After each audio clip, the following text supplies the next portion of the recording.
Hello and welcome to Ideas with Diana. On Hello and welcome to Ideas with Diana on this August 30th, 2022, and about 3:12 p.m. Central Standard Time. Well, for today's show, what I'd like to talk about is basically just two ideas: pretext and will there be warm beer and undercooked food at Octoberfest?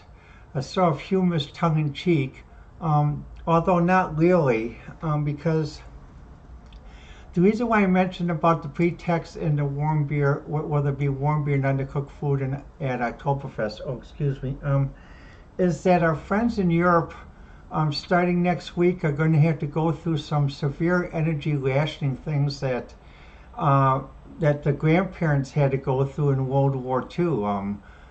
Trying just a minute, let me go get a prop to demonstrate. Hold on, I should have these props ready when I come.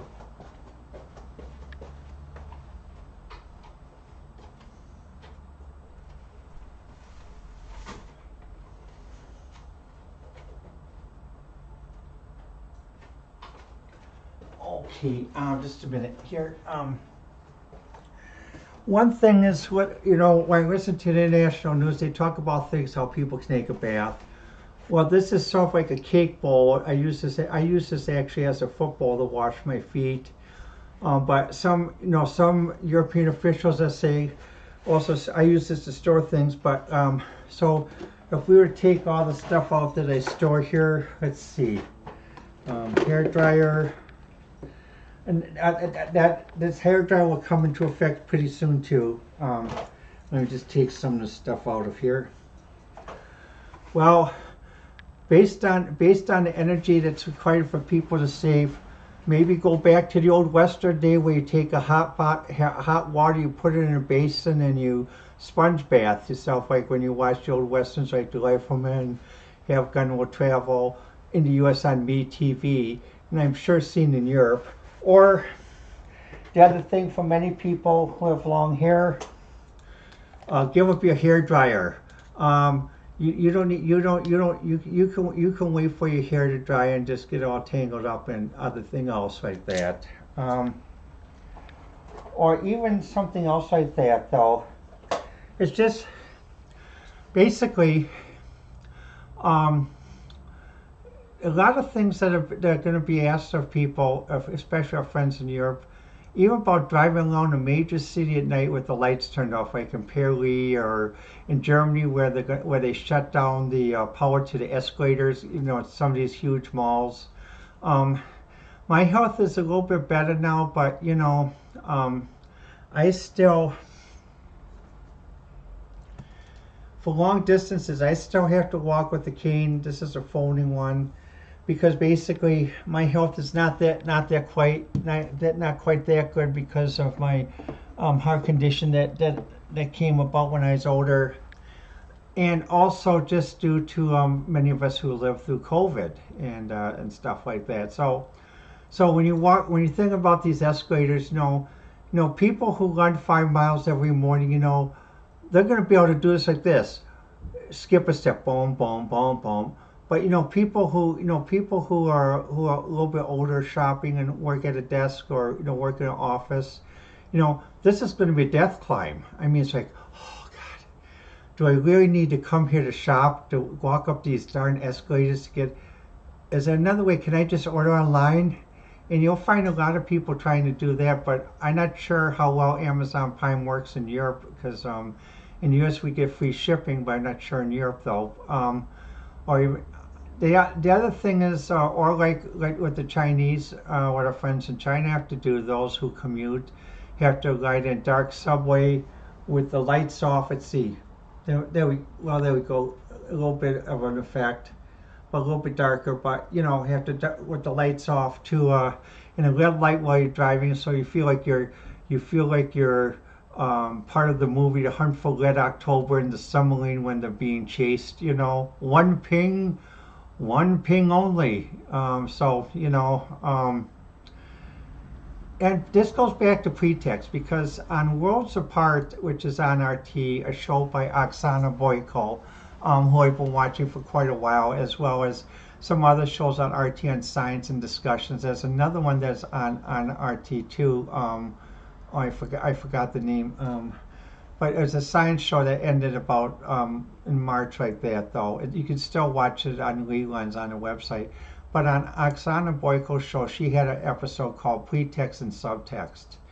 And I thought it was a very good discussion because it is the thing is pretext waiting for an event to act. And okay, well, what is the pretext I'm thinking of the waiting event to act? Well, the pretext I'm thinking about is the green movement and the quick conversion to a green energy. Okay, well, they had this conference in Scotland, and they had other conferences, and they had young children who'd spoken, who were wonderful darlings of the salon, as basically some other notable people since February 24th are noted darlings of the salon, of the elites and stuff like that. Even though with the one conference that's going on in France, the thing is, what happens though is this. I've been a member of the environmental movement as associate vice president of the Society for Computer Simulation. I was a member of Society in the Service for Simulation, and the environmental group that formed out of SCS, talking about how to do the environment. However, there's a difference between our approach and what was done with the green approach. Even in the 90s, when John McCloud and Ben Klein were both good friends of mine and mentors, founded Mission Earth. Many of us worked with people in the electric power industry, and we worked with people in industry, manufacturing and other things. And the biggest thing that came up at that time was, it may seem silly now, but just think back to about 1996. Well, 1996, we started to have, the Pentiums come out, and then government offices switch over to the 486. Oh, excuse me, allergies. And the biggest problem we had back then was, and it actually caused basically a big lull at the SES conference, to use the European term, or big filibuster, where actually one group almost walked out. And what was the reason for this lull or this walkout? Well, it's simply this. Well, at the time when offices were going to 486 computers, many areas of the country in the U.S. were talking about, well, they were having trouble just generating enough power for the 286 computers. Now, when you have the 486, people may laugh. The 486 computers had less than about 200 times the memory, a little bit slower, but they did take a lot of energy. Not that much, but it was enough to cause the people who actually do electrical power generation in the United States to say, well, wait a minute, can we really support all these offices going to 486s and then also upgrade our systems at the same time? And that was what caused the lull and the filibuster walkout. Luckily, I and a few other people were able to resolve and get both parties together. The second thing that caused the lull and the walkout was basically is that we had two different control systems in the United States for our power grid. In the southern power grid, we had systems run by one major American company, and in the western power grid and basically eastern power grid, they started to adopt systems used by a power generation company that's based in Europe. And the problem is basically you have these control modules, control pads, and one of the issues is basically one group said, well, wait a minute, we can't read this language. Well, what happened was the company that made this, they said, well, this is a standard practice. We put it, and you could always order an English language edition. And so what I had to do to resolve the law with other people, I had talked with a major person at this company. I said, well, I understand you can order, but you don't understand the United States procurement policy. Because once you procure something, if you have to order something else, oh God, heaven help you, heaven help you, heaven help you.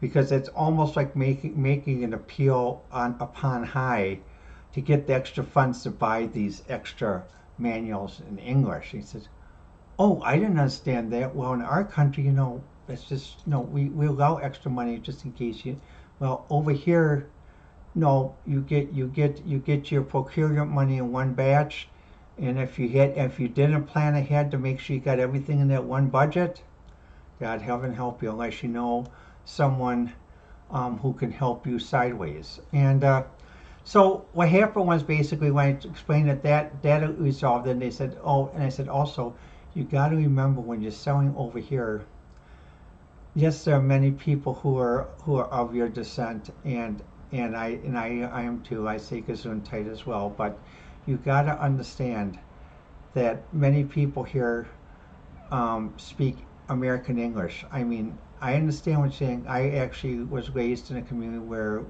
which was Pennsylvania Dutch, so I actually had kindergarten in German and first grade in German as my sister in Pennsylvania before we moved back to Wisconsin. But you got to understand, in America, you got to make your keyboards American English, and you got to write your books in American English. You can't write it in the Queen's English, because there are very few. Again, there's some people who watch BBC One or Masterpiece Theater, PBS, but there are many people who don't. So you got to write it to American English because they'd have trouble understanding the Queen's English, especially Queen's English with an Islington accent or Manchester accent. And so we got this resolved. But what this goes back to is, this goes back to a pretext. So the pretext I'm thinking about is this: green energy. Green energy is, green energy is great. We're going to stop global. We're supposed to stop global warming as soon as we implement this green energy. We're supposed to, end this, and the whole world's going to be great. Well, okay. Well, many of our friends in Europe. Well, let me clarify that. Many of our leadership friends in Europe bought this thing about green energy, hook, line, and sinker like a fish. Very easy fish to catch. And, like they believe the green people, oh yes, you just have to shut down your nuclear power plants, shut down your coal plants completely, and by 2021 we can switch right over to green energy, and you can run all of Europe on green energy. The water will always flow, the rain will always fall. We're always going to have stability, so you don't have to worry about that. However, it goes back to what Carl Sagan said a long time ago about environmental policy. For many years, people asked him, well, why do people drive gas cars? Gas is cheaper than other energies. And Carl Sagan said, yes, gas is cheaper than other energies. However, when they really do the accounting right, they'll find out it's not. And what happened, again, to our leadership friends in the EU, we understand that, you might have ran into some good green salespeople who really sold you a bill of goods and made you bite hook, line, and sinker and put your people in jeopardy. Because, part of the thing what the Greens didn't tell you is they forgot this other side of the accounting, like Carl Sagan said, that's hidden. About the Russian oil and cheap Russian oil, and the inability to switch over to other streams right away because the infrastructure doesn't exist or isn't there. I mean, liquefied natural gas. I mean, that may be coming, but again, it doesn't exist now. Let's see what else. What's the other one? Well, basically, like Electricity de France has the breeder reactor, and I asked one time at this 96 conference, I asked two people from Electricity de France. I said, I think the breeder reactor is a great idea. You don't seem to have the problems that we have in the United States about disposal of spent nuclear fuel and other stuff. And I said, I was curious, Is it possible to get this breeder reactor in the United States, or is it something that you can't export your technology outside of France? And he said, "Oh no, no, we've been trying for years to get people interested." I said, "Well," I said, "can you give me your business card so give me two of them so I could pass it along to let people know so maybe we can do something on this." And they gave me two business cards, and but I was surprised like that. However, even with the French with their breeder reactors, again, this goes back to accounting and inventory. Um, when I used to work as a medical researcher, I worked in a flow cytometry lab, and using a Becton Dickinson FactStar Plus, which is an advanced flow cytometer itself, sort of for hematology and immunology work, as well as the Human Genome Project, bloodborne diseases. So what happened? Part of the apparatus is that we used this huge 2,000-pound nitrogen tank, and then what happened was we had to convert it, put it down to 20 pounds, because needed to run basically pressurized nitrogen gas to do the flow cytometry, and pressurized nitrogen gas wouldn't interact with the cells. Well, every time my tank ran down, I'd call on the phone and call inventory. I said, well, my tank's running low. Can you send me another tank? Oh, sure. And then what happened was the guy would call back and he said, well, there's a bunch of them downstairs. You can just go get one. Oh, okay, great. I'll go get down. I'll fax you the form. I'll fax you the form as soon as I pick it up. Okay, go down, get one. Have one of the maintenance guys help me get the hand truck there, because this 2,000 pound tank was as long as a torpedo, and I think as heavy as a torpedo on a submarine. And so we go to get it, and it goes like, wait, this one's down to 5 pounds. This one's down. This one's empty. This one. Well, wait, all these. Well, they told me that there's a full stock down there. So I called back and said, I went down there. All of them are empty or near empty, about 5-10 pounds. What? According to our computer records, we got it. You guys have full inventory. Wow. So what happened was he said, well, what in the world happened? And we both worked together, and finally I went on the lab. I said, well, other people use nitrogen. I said, well, have you noticed that downstairs that there's a bunch of spent nitrogen tanks, and when there's supposed to be a bunch of full nitrogen tanks down there? And they said, oh yeah, we just dump them off down there, and then we just call them. Well, what about filling out the paperwork, that you took a tank or anything? Oh, that's too busy. That's too much busy work. We don't have time to fill out this one-page form. So the computer system said there were 20 tanks down there, but when you actually went down there were 0 tanks down there. So eventually we had to figure out a way how to eliminate this. And we finally did. They held a certain number of tanks for me in a special place, because I was doing one that filled out the paperwork, and everyone else wouldn't. Well, this goes down to basically what happened in France. I mean, when this crisis, for energy about, being oversold by the green people and overpromised by the green salespeople, as I'll call it.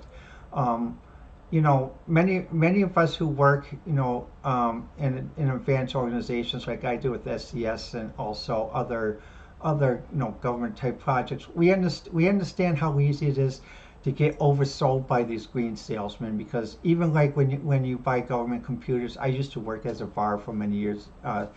It's very easy because you'll get promised the moon. It's like, oh yes, this computer will do this. You can do this with this computer for $1,000 less, and then you get, it's like, oh God, please come on, faster. God, I don't have all day. And this is what we think what happened with our green leadership friends in the EU. They're nice people. They care a lot about their people, but they sort of got sold the big one by the green salespeople, and now they're stuck with it, and the people are stuck with it. And the thing is, we also have a war because of it too. I think some people wonder if we have. because if this was really not over natural resources, because there's been books about the Great Chessboard, about splitting up Russia, about Ukraine having vast oil fields and other stuff.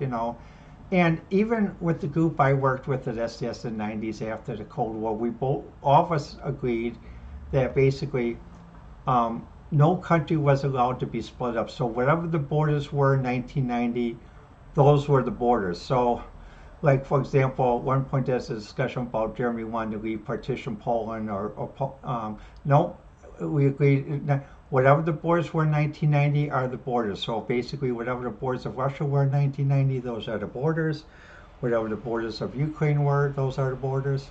But what makes it complicated is that when you have pretext, for example, the green energy thing. Well, we got to get this energy and basically, and then they do these. Then they say, well, when they make a mistake, some people say, well, let's do these sanctions, and maybe let's do these sanctions. So that's saying that we're helping this country, but it's really about energy, as many other European countries are figuring out, because they're willing to pay for their gas in rubles, and Russia's making money hand over fist with even selling the oil at a discount price because of these sanctions. And normally oil has an economic elasticity of about 10%, 20%. But actually, in this case, it's actually, when you look at our European friends, their heat bills, electric bills, it's 1,000% because of, again, I'll just say the green salespeople overselling, because green energy right now is not ready to do the heavy lifting of a society. Not unless you want to go back to the old Western days, is where you wash yourself in the basin. You boil water from the tap before you drink it, and you even wash your dishes this way. No, like that. Not in first world countries. No, and not even in second world countries. The thing is though, what happens though is, even though bad decision making was made by leaders who do care about the people, but might have been taken advantage of by the green salespeople. The problem is, it's like signing a sweetheart contract. They're really having to work the dickens to get out of this sweetheart contract and this sweetheart situation that they put their people in. And this goes back to the second topic. Will there be warm beer and undercooked food at Octoberfest? Because with the new energy regulations coming on, they may be saying, well, you can keep your... Now I'm going to use American temperature specifications. I'll convert to Celsius because it's easier for me. Normally, when we store beer in the United States, we store beer in the refrigerator at 38 degrees Fahrenheit, or I believe that's about 3 degrees Celsius. And when we cook food at up to 165 degrees Fahrenheit, which is, let's see, about,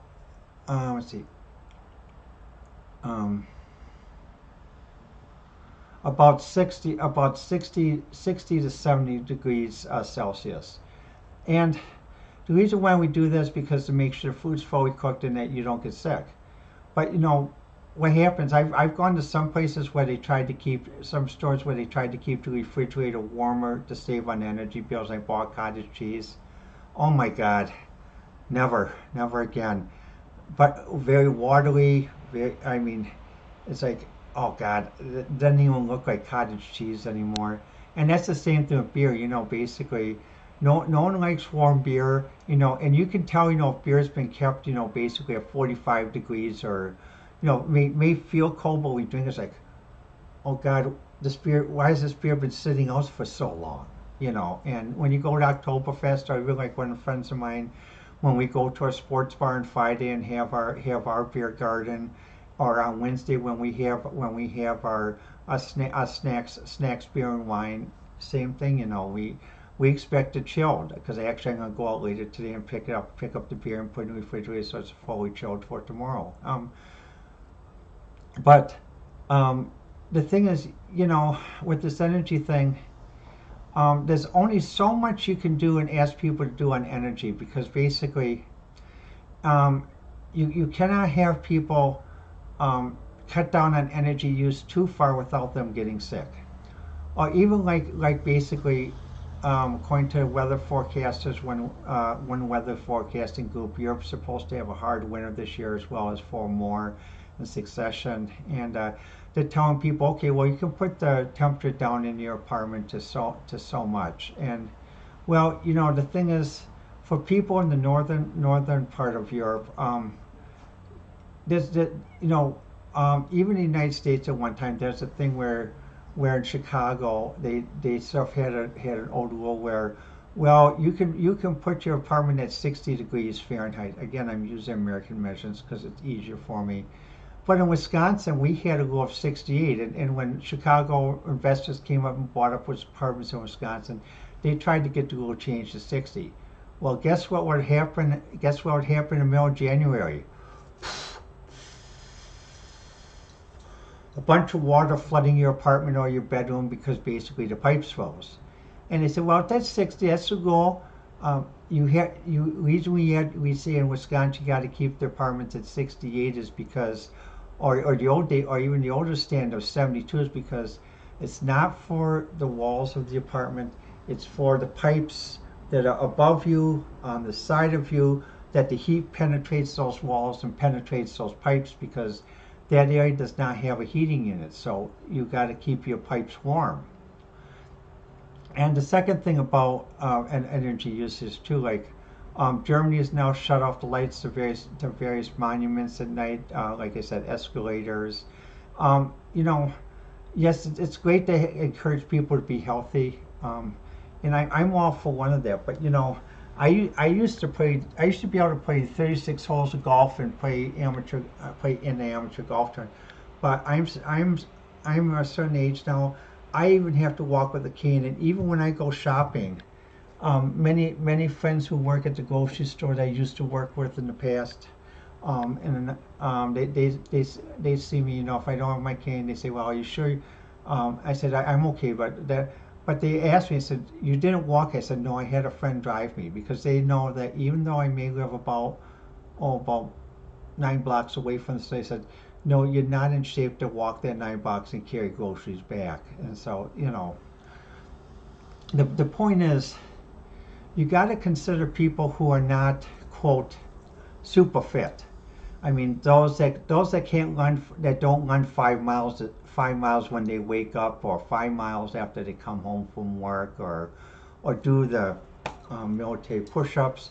You got to consider those that are sort of like me. Basically, we were fit, but basically some of our health issues have caught up with us. My heart condition, my diabetes, and you got to consider that what's going to happen when these people who aren't fit go to the mall, aren't super fit go to the mall, and they have to see this escalator and say, "So you mean I got to walk up all these flights of steps, equivalent to 2 floors, to get up to the next floor to shop?" They're going to go, "Oh God." After the first time, they're going to say, "Oh God, I can't do this. Where's the bench?" And then what happens when they go down, they're going to say, "No, we can't come back here until they turn the escalators back on, or at least provide an elevator in that, though." And that's the same in many places, even in the United States. When I went to Barnes and Noble in Evanston, even at Mayfair, and even at the 3-story Barnes and Noble in LA, they have escalators on, and they also have elevators for some people who have trouble with escalators, like I do, because I have trouble with a very fast escalator because I have balance issues, so I have to take an elevator up. And now, so with energy policies, what are our European leadership friends going to do about that? Just tell people who aren't physically fit, "Well, I'm sorry, tough cookies. You're just going to have to sit home and isolate yourself like COVID again, completely isolate. You can't meet people, you can't get stuff, and you have to pay extra for ordering." Many people who aren't who are basically have fitness issues, or illness issues. Some of us are on disability, and we have a fixed income. We can't afford to pay anymore. and that's the same for the electricity bill. And even those working can't afford to pay more, because when you consider, I heard on the BBC regarding school debt, that the average American school debt now is 25,000, which I think is really horrendous. But in the UK, it's 50,000, and I just wonder in the EU. I think I'm going to make an assumption, but I think with our EU with friends in the EU, I think you guys are paying about the same as the English are, about 50,000, like that too. Or unless you live in countries that that subsidize education, which is a good policy. So back to the original question. Pretext, and will there be warm beer and undercooked food served at Oktoberfest? Well, to do a John McLaughlin, who used to do a Saturday evening talk show in the United States, the McLaughlin Group. For the second question, will there be warm beer and undercooked food at Oktoberfest? Well, if the current thinking continues, yes. Second question, pretext. Were world leaders oversold by green salespeople, or supposedly oversold by green salespeople by that green energy is ready to do the heavy lifting now? Yes. Now the third question, what was the error? The error is that in any system transition, you have to allow time. Just to give an example, one leader of a country, his father was a computer science professor. So if he's listening, I'll talk with computer science, so maybe he'll understand this better. I would prefer that he would speak in English when he speaks rather than hide behind an interpreter, because when the other Ukraine representatives yesterday talked about this nuclear issue, I preferred the one that spoke in English, even though his English isn't perfect. I prefer someone who speaks their own words rather than tries to hide behind an interpreter. So now, just to continue, when you do a computer transition, you just don't say, well, be David Tolkien, on the 1st of September, we're completely shutting down the computer system. We're going to go to system B. Good luck with that. You're going to have a lot of people who didn't read the memo, or who read the memo and said, we're not ready to go to system B. We don't even have anything transitioned over. We're gonna have to go back to paper. We're going to have to, and that's the reason why you have to give a transition, because basically you have to transition, and you have to realize that with the old records, you can't transition old records on September 1st to go to system B, because they'll never have. You got to start with the new records, and then you take time. You have a second group that funnels the old records in as fast as best they can. That's the reason why at my university, for many years, my dad used to tell me when he worked at the computer center, UW Parkside, even in the 70s, the director of the computer center would have IBM come up and says, you're using this old system 360 from basically the 60s, and we got system 380, and we got the 4020s, and we got the Z systems, and why don't you switch over? We'll completely take it and trade in, and you won't have to pay a thing. And the director always has to say, well, that's a great deal. I love it. I love to do that. But the problem is at UW, we still run on 360s and UNIVACs. So if I switch over, I will not have any compatible software, database, information system to interact. So what does that mean for students? Chaos, disorder, running along with chickens with our heads cut off, to use the Polish phrase, acting like kachkas, or to use a German phrase, being Dummkopfs.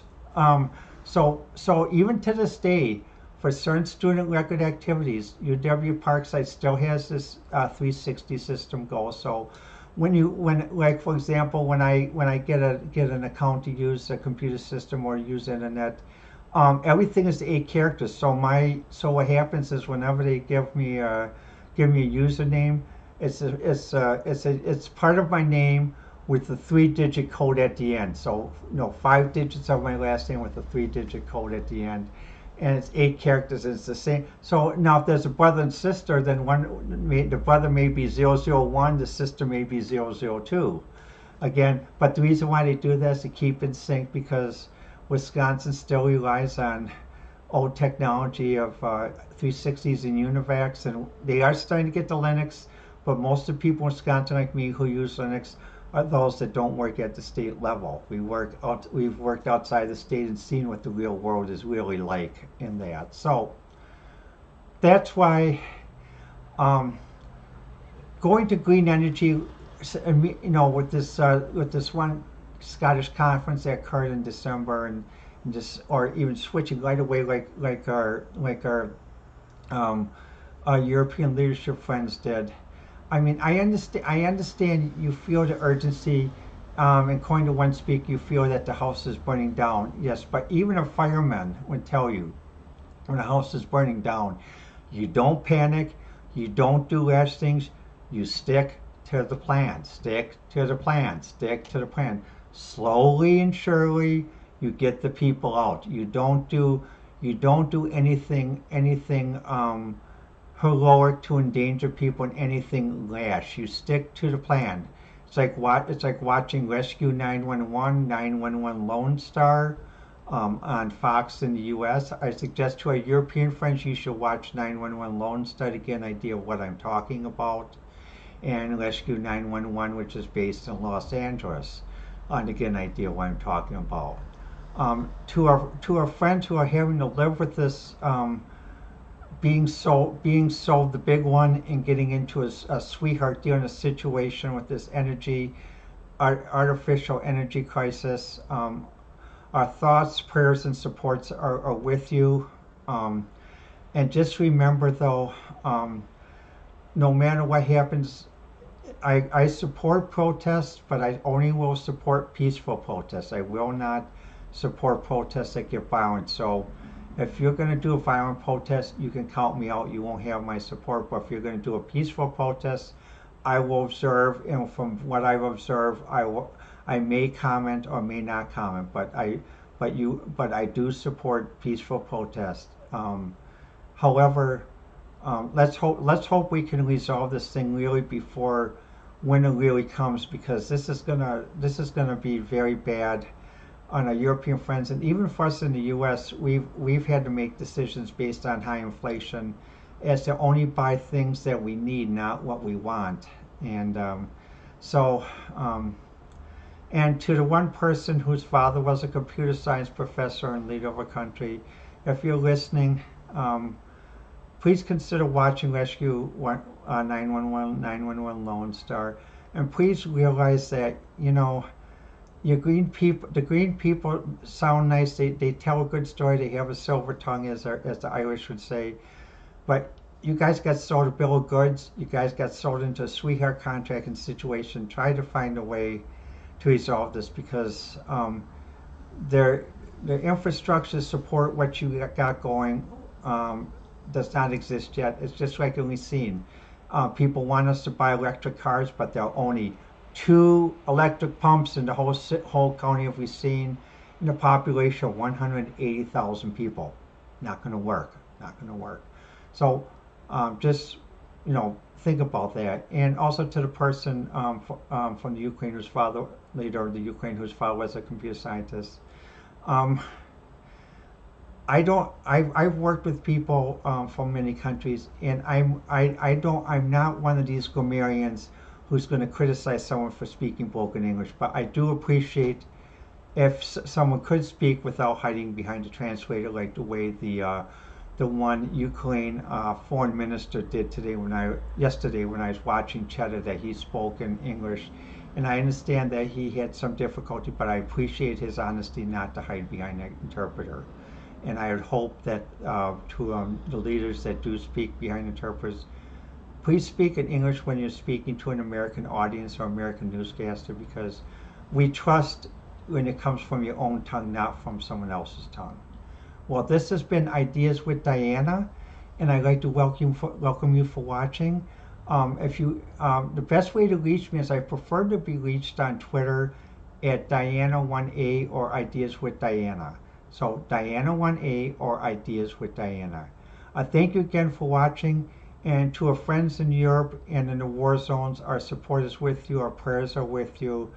And let us hope that we can resolve this soon before winter comes, because no one wants a protracted war. No one wants another World War One, especially trench warfare with modern technology. Well, be strong. Don't let them put blinders on you. Don't let them stop from hearing what you need to hear, and don't let them stop from speaking what you need to speak.